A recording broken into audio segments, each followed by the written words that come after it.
ये फिल्म वीरान होते उच्च हिमालयी गांव में अच्छे मुनाफे वाले रोजगार के साथ साथ जैव विविधता संरक्षण का एक व्यवहारिक समाधान लिए है।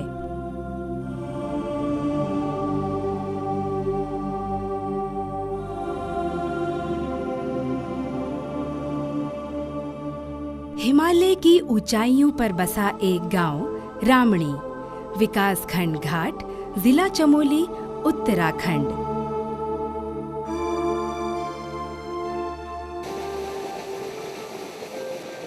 पंचक्की को घुमाते पानी की आवाजों में खच्चरों की घंटियों का संगीत अपने आप ही ये बताता है कि गांव सड़क से मीलों दूर है।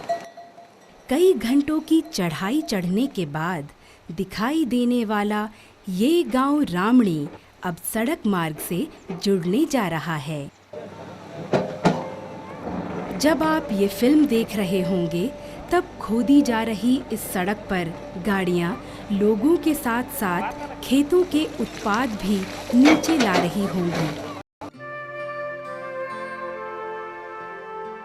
पर सड़क आने के बाद भी 2-3 महीनों बर्फ से ढके रहने वाला ये इलाका समृद्धि की दृष्टि से दुर्गम ही रहेगा और भुरभुरी उपजाऊ मिट्टी को महीनों जोतने के बाद भी कुछ कमाने का सपना दूर ही रहेगा। यहाँ सब नकदी फसल होती है, न कैश क्रॉप होती है, जैसे राजमा होता है, जैसे आलू होता है, जैसे चौलाई होती है, तो ओगल है, फाफर है, इस तरह की चीज़ें होती हैं जिनका जो तुरंत बिक जाती हैं। लेकिन होता है क्या मामला कि आलू जो है किसान के खेत में 3 रुपये किलो भी नहीं पड़ रहा उसको, और जो आलू वो बेचता है वो आलू हर तीसरे साल, आलू में ऐसा होता है तीसरे साल बहुत पैदावार होती है, हर तीसरे साल, और उसको सड़ाना पड़ता है, फिर मतलब फेंकना पड़ता है नाले में, क्योंकि कोई ले ही नहीं जाता। अब यहाँ अभी तो सड़क आ रही ना यहाँ, लेकिन अब सड़क आएगी तो इसके 5, 7, 8, 10 रुपये किलो हो जाएगी, जब नीचे 25 रुपये किलो आलू है।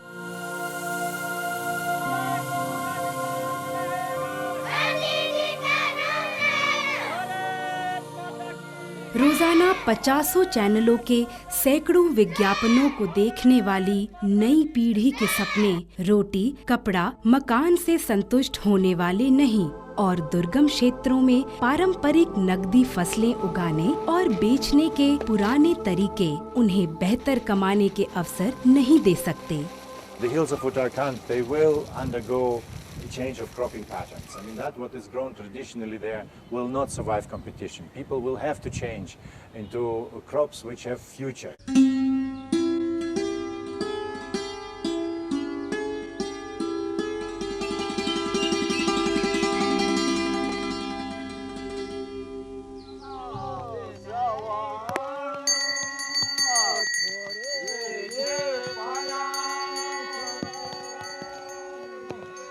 हिमालय की ऊंचाइयों को कहीं देवी, कहीं देवता और कहीं पवित्र शक्तियों के नाम पर पूजने और संरक्षित करने वाला उच्च हिमालयी समाज आज 2 राहें पर खड़ा है। पैतृक जमीनें, पारंपरिक रोजगार उसकी आवश्यकताओं को पूरा नहीं कर पा रहे हैं। ऐसे में आजीविका के लिए पलायन के अलावा कोई और रास्ता नहीं बचता। We always have to think about what can be done in the hills, which can survive the competition once it reaches the plains. Yeah, and there are not many things, and medicinal plants is actually one of the crops which can be grown in the hills with a big advantage. पहले जो विचार आया वो इसलिए आया है कि जो भी उत्पादन हो रहा है उसका उचित दाम किसान को नहीं मिल रहा, और उसको जो उसकी खेती है उसको रिप्लेस करने के लिए कौन चीज़ सबसे मुफीद है, उस पर विचार किया जाए। पहाड़ में ही क्या चीज़ है जो कि और चीज़ें जगह नहीं हो सकती। तो मेरे को एकदम सेट किया कि पहाड़ में ही ऐसे पौधे हैं जिनका कि प्लेन्स में नहीं हो सकते हो, तो इसलिए इन पर शोध किया जाए। ये लगा कि जड़ी बूटी सबसे ज़्यादा फ़ायदेमंद हो सकती है। बहुत इसमें अभी तक प्रयास नहीं हुए कि इसको रोजगार से जोड़ा जाए, तो ये आज भी काफ़ी इसका विदोहन होता है, लेकिन लोकल लोगों को जिसका बहुत ज़्यादा बेनिफिट नहीं होता है। तो अगर हम इसको उत्पादन से जोड़े, कल्टीवेशन कराएं लोगों से और उसको यहाँ के रोजगार से जोड़े, तो ये एक हमारे क्षेत्र के लिए एक बहुत ही बड़ा कार्य कर सकता है।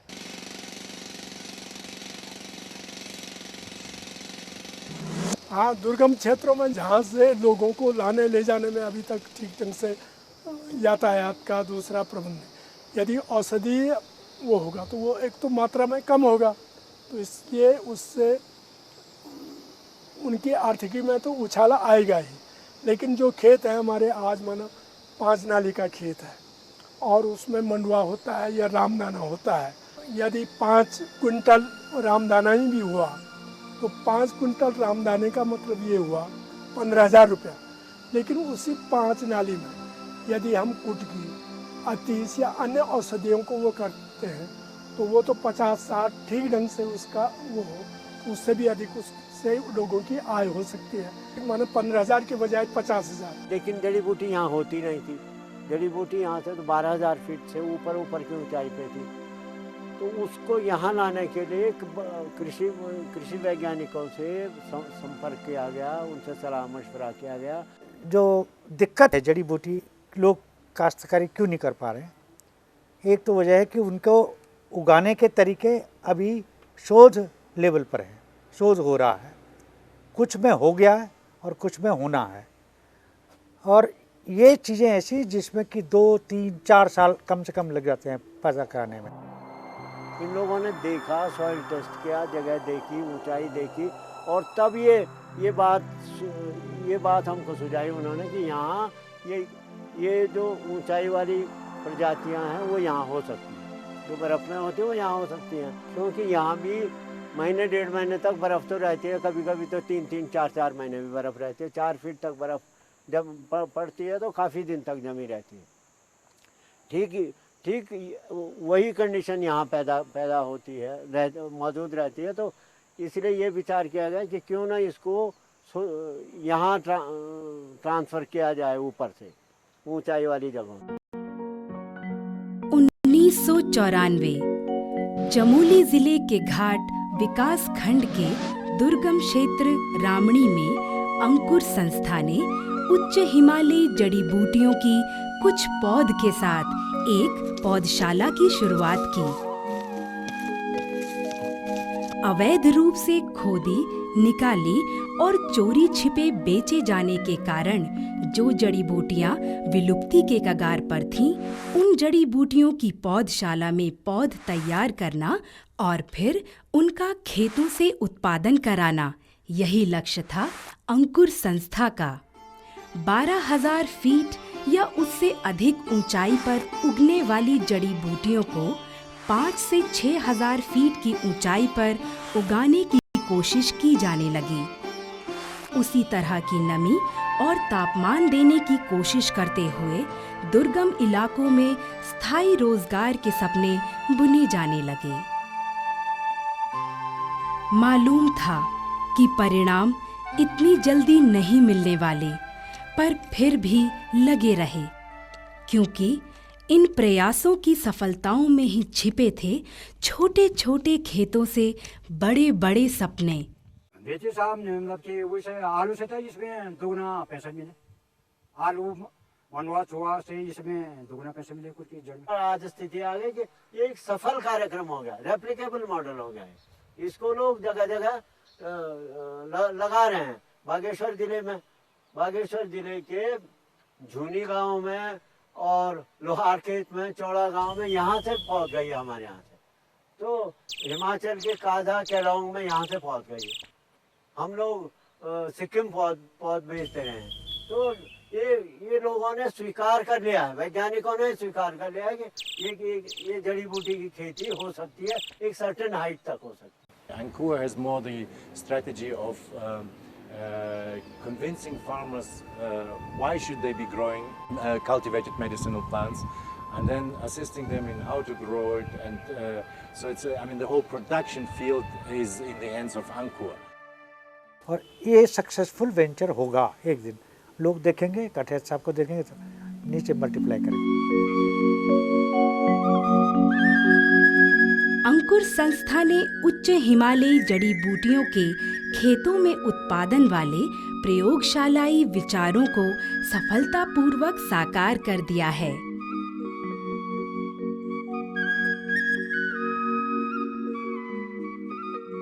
आज आस पड़ोस के गांवों से लेकर दूर दराज के पर्वतीय राज्यों के किसान उच्च हिमालयी जड़ी बूटियों को खेतों में उगाने और कमाने के तरीकों का यहाँ प्रशिक्षण ले रहे हैं।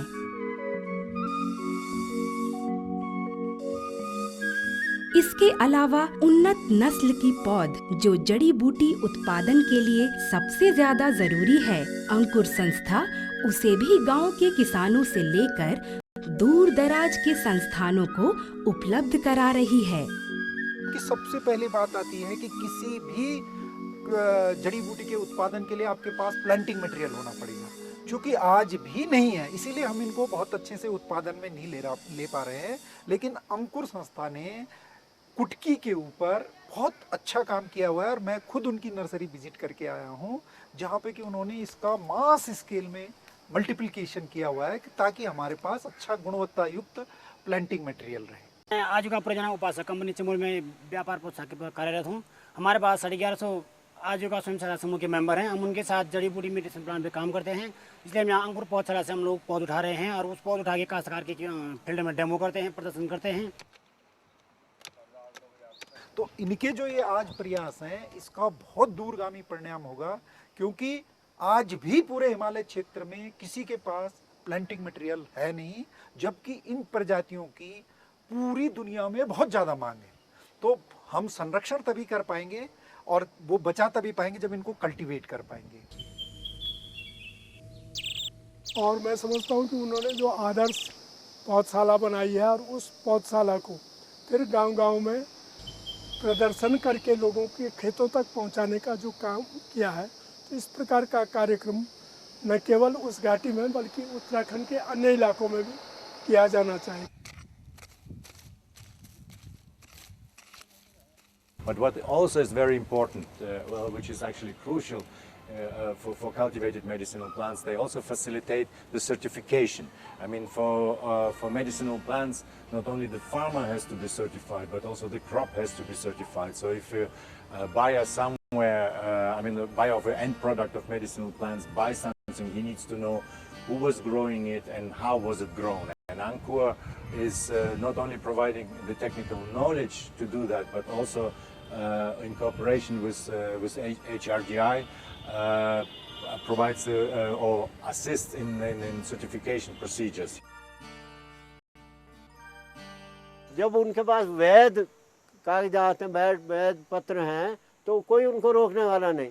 तो 425 रुपये किलो में IMPCL ने पिछले साल लिया कुटकी और 150 रुपये किलो का कूट, और इस साल का रेट उन्होंने तय कर दिया है 500 रुपये किलो कुटकी और 170 रुपये किलो कूट, जबकि कूट 50-60 रुपये से ज़्यादा कभी नहीं गया था, और कुटकी भी 150, 170, 175 इससे ज़्यादा कभी नहीं। विलुप्ति के कगार पर पहुंच चुकी उच्च हिमालयी जड़ी बूटियों को खेतों में सफलतापूर्वक लहलहाने के अंकुर के प्रयासों ने न केवल छोटे छोटे खेतों से अधिक मुनाफे वाली कमाई के रास्ते खोल दिए हैं, बल्कि हिमालय की जैव विविधता के संरक्षण में एक लोक आधारित पहल की शुरुआत कर दी है। असल में आज जो अंकुर कर रहा है, औषधीय पादपों का कृषिकरण करवा रहा है, क्योंकि नहीं तो यदि वो कृषिकरण नहीं होगा तो उसका दबाव उच्च हिमालय में पड़ेगा। अगर इसको किसान अपने खेत में ले आता है तो वहाँ जो अल्पाइन जोन है उस पर चोरी कम हो जाएगी, क्योंकि ये आसानी से उपलब्ध होगा। क्योंकि इनका प्राकृतिक रूप से बहुत ज़्यादा विद्वान हो रहा है, तो अगर हम लोग इसको उगाएंगे तो ये लोग प्राकृतिक रूप से इनका संरक्षण होगा, और जिससे कि पर्यावरण यहाँ का बहुत अच्छे से बच सकता है।